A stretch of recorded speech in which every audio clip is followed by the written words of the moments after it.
I started 3 days before the hurricane struck, so I came and had enough time to move my boxes into my office. We had word that the storm was coming, and living in Florida for most of my life, I've been through 30, 40 hurricanes. We had the order to evacuate.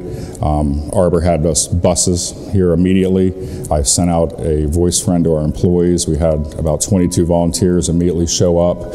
We packed up our residents, their belongings for 3 or 4 days. We sent our most fragile residents to Naples, and then the rest of us took the buses into Miami. So that was about, from start to finish, that was a 9-day event. It was a very long, it was one of the toughest things I've done in my career as an executive director. One of my directors wanted to stay here during the hurricane, so we allowed him to do that. We got word during the hurricane that everything was fine with the building. 30 minutes after the last phone call on the day of the hurricane, he calls me and says the building's completely flooded. The building suffered catastrophic damages. We moved 120 people, not a single person passed. We didn't have any casualties.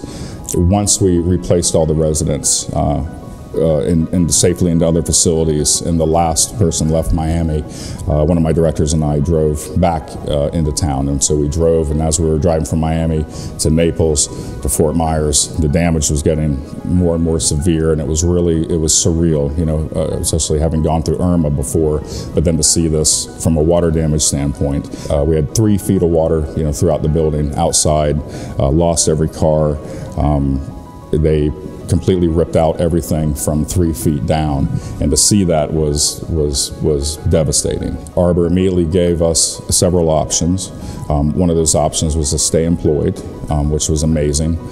They allowed our staff to work, if they were full-time, to work 3 days at another facility in Naples, and then they were paid for 5, including paying for gas money.